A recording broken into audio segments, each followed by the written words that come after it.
नमस्कार दोस्तों, मेरा नाम राकेश ठाकुर है। आज हम इस कहानी में जानेंगे इस कलयुग में कौन कौन अमर के प्रमाण मिलते हैं। और आप मेरी वीडियो में नए हो तो लाइक करें, शेयर करें, सब्सक्राइब करें। अब हम वीडियो में आगे बढ़ते हैं।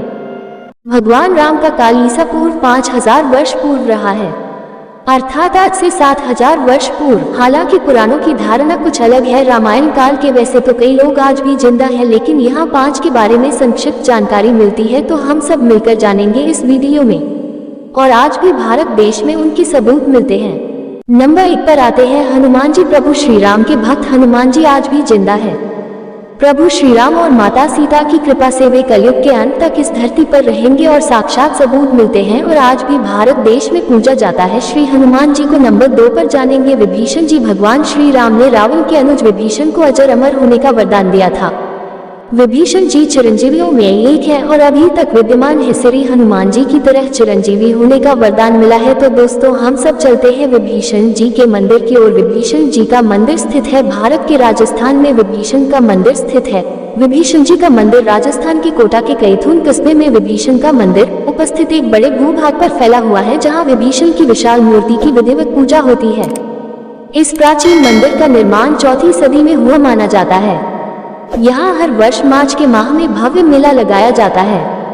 नंबर 3 पर आते हैं काकभूषुंडी। भगवान गरुड़ को रामकथा सुनाने वाले काकभूषुंडी को उनके गुरु लोमश ऋषि ने इच्छा मृत्यु का वरदान दिया था। दरअसल लोमश ऋषि के शाप के चलते काकभूषुंडी कौवा बन गए थे। लोमश ऋषि को बाद में इसका पश्चाताप हुआ। तब उन्होंने काकभूषुंडी को बुलाकर शाप से मुक्त होने के साथ ही राम मंत्र दिया और इच्छा मृत्यु का वरदान भी दिया। कहते हैं कि कौए का शरीर पाने के बाद ही राम मंत्र मिलने के कारण उस शरीर से उन्हें प्रेम हो गया और वे कौए के रूप में ही रहने लगे। कालांतर में काकभूषुंडी के नाम से पहचाने गए। नंबर 4 पर आते हैं लोमश ऋषि को। आप नहीं जानते होंगे, लोमश ऋषि परम तपस्वी तथा विद्वान थे। इन्हें पुराणों में अमर माना गया है। हिंदू महाकाव्य महाभारत के अनुसार ये पांडवों के ज्येष्ठ भ्राता युधिष्ठिर के साथ तीर्थ यात्रा पर गए थे और उन्हें सब तीर्थों का वृतांत पता था। लोमश ऋषि बड़े बड़े रोमों या रोमों वाले थे। इन्होंने भगवान शिव से यह वरदान पाया था कि एक कल्प के बाद मेरा एक रोम गिरे और इस प्रकार जब मेरे शरीर के सारे रोम गिर जाएं, तब मेरी मृत्यु हो। आई तो अब हम सबको ले चलते हैं लोमश ऋषि की जानकारी बारीकी से जानते हैं। स्कंद पुराण के पहले, दूसरे और तीसरे अध्याय में इस स्थान का वर्णन लोमश ऋषि की तपोस्थली के रूप में भी आता है। रिवालसर को विष्णु, गणपति, सूर्य और शिव पार्वती यानी 5 देवताओं के निवास स्थल के रूप में भी जाना जाता है। मकर संक्रांति और बैसाखी को यहाँ वसोआ उत्सव हर्षोल्लास से मनाया जाता है। आदिकाल से ही भारतवर्ष में ज्ञान को प्रधानता दी गई है और अनेकों ऋषि मुनियों ने अपनी तपस्या से प्राप्त दिव्य ज्ञान को सामान्य जन तक पहुँचाया है। विद्वान, धर्मात्मा और तीर्थाटन प्रेमी लोमश ऋषि के बारे में प्रचलित दंत कथाओं के अनुसार इन्होंने 100 वर्षों तक कमल पुष्पों से शिव भोलेनाथ की पूजा की थी, जिससे प्रसन्न होकर भगवान भोलेनाथ ने इन्हें इनकी इच्छानुसार वरदान दिया था कि कल्पांत होने पर इनके शरीर का एक बाल झड़ा करेगा, अर्थात जब तक इनके शरीर पर बाल रहेंगे इनकी मृत्यु नहीं होगी। शरीर पर रोए अधिक होने के कारण इन्हें लोमश नाम मिला था। इनके द्वारा लिखित 2 ग्रंथों लोमश संहिता और लोमश शिक्षा का उल्लेख भी मिलता है। रिवालसर के अलावा जिला कुल्लू के आनी तहसील के विनान गांव में भी लोमश ऋषि का मंदिर है और ये स्वराज पंचायत के आराध्य देवता के रूप में भी पूजे जाते हैं। रिवालसर झील के किनारे भगवान शिव के प्राचीन मंदिर के साथ लोमश ऋषि का मंदिर है। इसके अलावा गुरु गोबिंद सिंह का गुरुद्वारा और तिब्बती गुरु पद्म संभव को समर्पित बौद्ध मठ भी है। यहाँ तीनों धर्मों अनुयायियों की धार्मिक आस्थाएं जुड़ी हुई हैं। ऐसी मान्यता है कि लोमश ऋषि ने ही पौषपुत्रदा एकादशी के व्रत का विधान बताया था। गुरु गोबिंद सिंह की याद में यहाँ एक गुरुद्वारा है। ऐसी मान्यता है कि मुगलों से युद्ध में पहाड़ी राजाओं से मदद मांगने के उद्देश्य से वे यहाँ आए थे और 30 दिन तक यहाँ निवास किया था।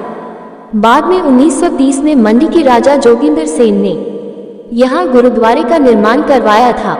वर्षों पर्यंत यहाँ देश विदेश से श्रद्धालु एवं पर्यटक प्रकृति के आंचल में स्थित रिवालसर झील के आसपास के मंदिरों, बौद्ध मठ और गुरु गोबिंद सिंह को समर्पित गुरुद्वारे में शीश नवाकर अपनी मुरादें पाते हैं। ये थी जानकारी लोमश ऋषि की। नंबर 5 पर चलते हैं जामवंत। अग्नि के पुत्र जाम्बवंत को भी प्रभु श्री राम से कलयुग के अंत तक जीवित रहने का वरदान मिला हुआ है।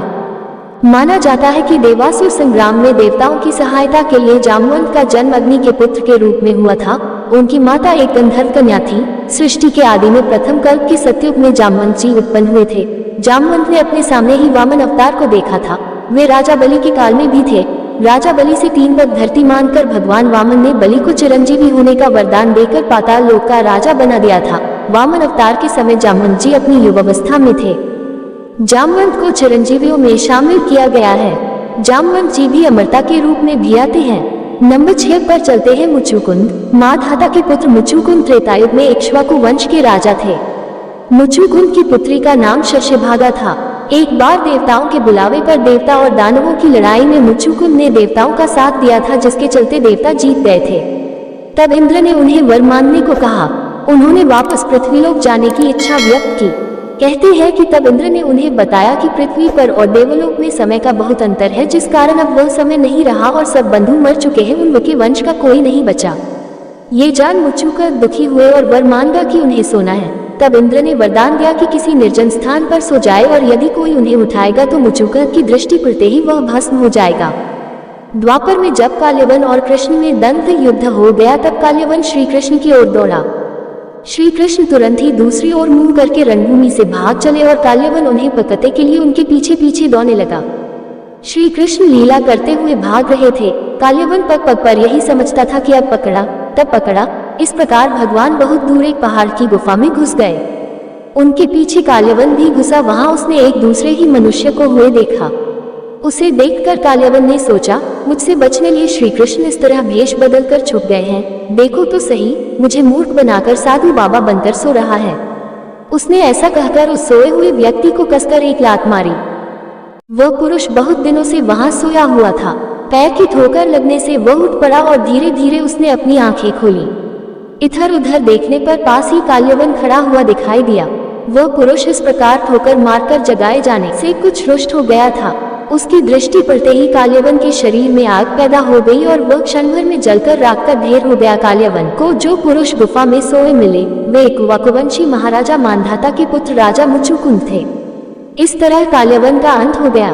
कहते हैं कि उसके बाद मुचुकुंद पुनः सो गए और वे आज भी सोए हुए हैं। नंबर 7 पर चलते हैं परशुराम। भगवान विष्णु के छठे आवेश अवतार परशुराम आज भी जीवित हैं। त्रेतायुग से द्वापर युग तक परशुराम के लाखों शिष्य थे। महाभारत काल के वीर योद्धाओं भीष्म, द्रोणाचार्य और कर्ण को अस्त्र शस्त्रों की शिक्षा देने वाले गुरु, शस्त्र एवं शास्त्र के धनी ऋषि परशुराम का जीवन संघर्ष और विवादों से भरा रहा है।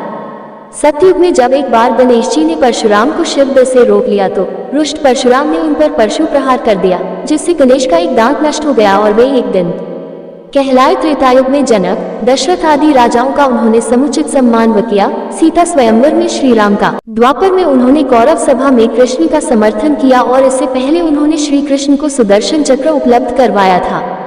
द्वापर में उन्होंने ही असत्य वाचन करने के दंड स्वरूप कर्ण को सारी विद्या विस्मृत हो जाने का श्राप दिया था। उन्होंने भीष्म, द्रोण व कर्ण को शस्त्र विद्या प्रदान की थी। इस तरह परशुराम के अनेक किस्से हैं। कठिन तप से प्रसन्न हो भगवान विष्णु ने उन्हें कलयुग के अंत तक तपस्यारत भूलोक पर रहने का वर दिया। भगवान परशुराम किसी समाज विशेष के आदर्श नहीं है। वे संपूर्ण हिंदू समाज के हैं और वे चिरंजीवी हैं। उन्हें राम के काल में भी देखा गया और कृष्ण के काल में भी। उन्होंने ही भगवान श्री कृष्ण को सुदर्शन चक्र उपलब्ध कराया था। कहते हैं कि वे कलिकाल के अंत में उपस्थित होंगे। ऐसा माना जाता है कि वे कलयुग के अंत तक धरती पर ही तपस्यारत रहेंगे।